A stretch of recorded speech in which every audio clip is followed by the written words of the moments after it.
Hola a todos. Como tenía prometido, os presento un vídeo con lo que se vio el lunes por la tarde.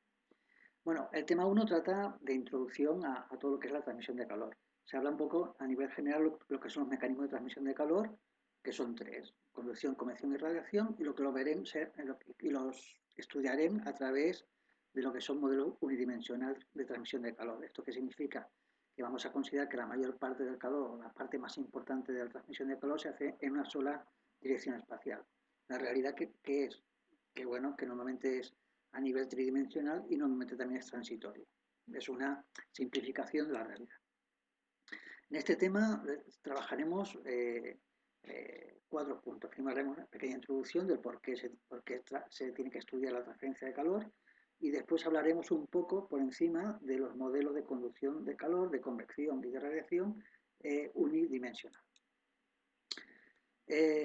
La transferencia de calor trata de los métodos para calcular lo que se llama el flujo de calor. El flujo de calor, que es la velocidad de transferencia de energía térmica. Entonces aquí podemos ver en la primera ecuación, la Q minúscula con un puntito, esto es el flujo de calor, y este flujo de calor, que es igual a la Q grande con un punto, que recordar que el punto que había arriba es porque está en función del tiempo. Esto sería la potencia calorífica partido por el área por donde pasa el flujo de calor, el área en metros cuadrados. Por tanto, la unidad que tendría serían vatios por metro partido por metro cuadrado. Recordar que la potencia calorífica, que eran vatios, un vatio era un julio partido por segundo. De hecho, estamos trabajando con julios partido por segundo por metro cuadrado. ¿Qué pasa? Que estos métodos incluyen una amplia gama de fenómenos físicos y sistemas de ingeniería en donde interviene el calor. También tenemos que recordar que el calor o energía térmica se define como la energía de tránsito que se transfiere a causa de un gradiente o de diferencia de temperatura. Entre una temperatura siempre va el calor de una zona de temperatura elevada a una zona de temperatura menos elevada, ¿vale? Siempre va en esta dirección. Si queremos pasar calor de una zona de baja temperatura a una zona de alta temperatura, aquí tendríamos que colocar un dispositivo, normalmente una máquina térmica, una máquina frigorífica, para poder transportar este calor de un lado a otro. Los tres mecanismos de transferencia de calor que vamos a ver es el conducción, que se da generalmente en los sólidos; la convección, que se da entre un sólido y un fluido, puede ser un sólido, un líquido, y un sólido, un gas; y también entre las interfaces de líquido y gas, ¿vale? Y después tenemos la radiación, que es lo que muchos autores consideran que realmente es el único mecanismo de transferencia de calor, que se da a través de ondas electromagnéticas. Pensar que cualquier cuerpo por encima de 0 grados Kelvin emite constantemente radiaciones electromagnéticas, y dentro de las radiaciones electromagnéticas que emite hay una franja que se llama infrarrojos, que son las que producen la transferencia de calor, ¿vale? Y estas son las que se transfieren entre cuerpos a diferente temperatura. En cada uno de estos tres mecanismos hablaremos un poquito más profundamente en cada sección. En la mayoría de cálculos de la ingeniería electrónica, eléctrica, química y mecánica es necesario realizar estimaciones de flujo de calor, así de velocidad de transferencia de calor. ¿Por qué? Porque muchas veces es necesario seleccionar aislante para disminuir este flujo de calor. Pensar, por ejemplo, en la carrocería de un coche, que normalmente es metálica. Ya haremos cálculos, y si no le pusiésemos un aislante térmico, estoy seguro que dentro del habitáculo del vehículo nos quedaríamos fritos, totalmente fritos. Por eso necesitamos seleccionar el aislante para disminuir este flujo de calor, para sea las zonas habitables de un vehículo sean confortables, tengan cierta confortabilidad. Otro punto importante es que la selección de sistemas de evacuación de calor para refrigerar elementos y aparatos. En un vehículo, si tiene un motor térmico, está claro que tenemos que evacuar del motor térmico una serie rebajar la temperatura de unos fluidos que interaccionan dentro del motor térmico, como sería el agua de refrigeración, a través del radiador de agua, después el radiador de aceite, el radiador de aire, el intercooler o radiador de aire para bajar la temperatura si tengo turbos. Después tengo también los intercambios de calor, tanto para calefacción como para refrigeración del habitáculo. Y tengo toda una serie de sistemas de evacuación de calor de diferentes elementos, de diferentes partes del vehículo. Y por último tengo diseños especiales que sirven para transferir calor de un fluido a otro, que son los que se llaman normalmente intercambiadores de calor. Como os he comentado en el punto anterior, en un vehículo existen muchos intercambiadores de calor, normalmente tipo fluido-aire, ¿vale? Porque al final cedemos todo el calor del vehículo al aire ambiente que tenemos alrededor. Y este tipo de intercambiador, además, muy concretos, son compactos y de aletas, de tubos y aletas. Entonces, estos son los que estudiaremos también e intentaremos enseñaros o daros una serie de métodos para poder calcularlo en este curso. Bueno, aquí en esta transparencia también aparece un poco los diferentes mecanismos de transferencia de calor, la conducción, la convección y la radiación, y pasamos ya directamente a la conducción. A ver, la conducción tiene tres mecanismos diferenciados de transferencia de calor por conducción. Uno, por interacción molecular. O sea, cuando yo tengo tanto en fase sólida como fase líquida o gaseosa confinada, tengo una diferencia de temperaturas. La temperatura es un indicador de la energía o energía cinética que tienen las partículas, por tanto, o nivel energético que tienen las partículas. Por tanto, cuando más temperatura vibran más y esta vibración se transmite a las moléculas adyacentes que tienen menos nivel energético menores, por tanto menos temperatura, y se forma como una onda energética que se va transfiriendo casi por intercambio de cantidad de movimiento entre las diferentes partículas. Este es el mecanismo, como podéis ver, que se da en todo tipo de fases de la materia, tanto en la sólida, líquida y gaseosa. Y después tengo otro que ya es exclusivamente del sólido, que es por transferencia de electrones libres. Esto se da solamente en los metálicos sólidos puros. Y es un mecanismo muy similar de la transmisión de corriente eléctrica. Y después cuando tengo sólidos formados por redes de cristales, aquí también pasa un poco como la interacción molecular.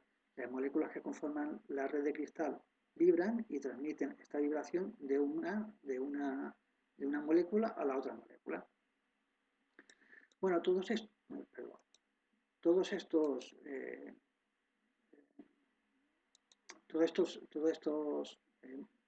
estos sistemas, como veis, son muy diferentes a nivel químico, la interpretación de la conducción, y existe una relación que es una Y de tipo fenomenológica. Eso significa que no es de tipo universal. Esto es una ley que ha salido a base de muchos experimentos en un laboratorio, ¿vale? Y esta la propuso Fourier para explicar este fenómeno en el año 1822. Fourier, el mismo que habéis oído hablar en matemática. Y establece que para una sustancia homogénea, es decir, que tenga las mismas propiedades termofísicas, el flujo de calor es proporcional al gradiente de temperaturas. Me dice que el Q, pequeñito, con un puntito, el flujo de calor, es igual a la potencia calorífica partido por el área, es proporcional a menos el gradiente de temperatura, que es la variación de la temperatura en el sentido de las X. Este signo negativo, ¿por qué?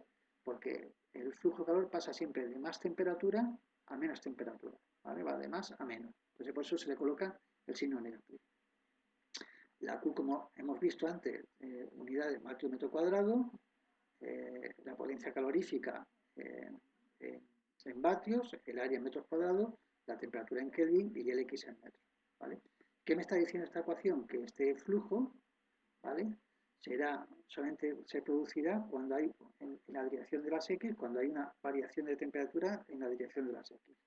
De la misma manera que esto se puede aplicar en la dirección de las X, se podría también aplicar en dirección de las Y y en dirección de las Z, ¿vale? Entonces tendríamos una ecuación ya de transferencia de calor multidimensional.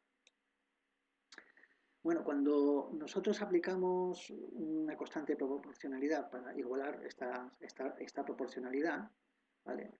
La constante proporcional se llama K y tiene un nombre específico que se llama conductividad térmica no sustancial. ¿Por qué? Porque se comprobó que para una determinada sustancia esta constante proporcional prácticamente era la misma, ¿vale?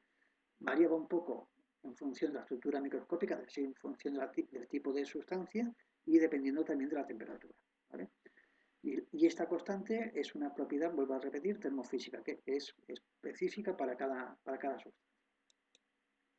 Bueno, vamos a introducir un poco cómo trabajar con esta ecuación de Fourier para la conducción en un modelo unidimensional y a la vez ver que el resultado que tiene es muy semejante a la ley de Ohm de la energía eléctrica. Y entonces podemos definir también lo que se llaman resistencias térmicas.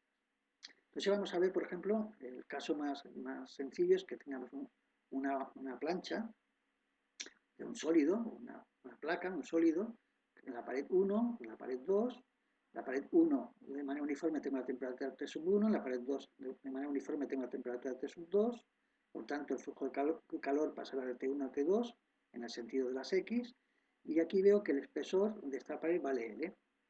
¿Vale? Si la potencia calorífica, si los vatios que pasan por 1 bueno, si la potencia calorífica es constante, ¿qué significa?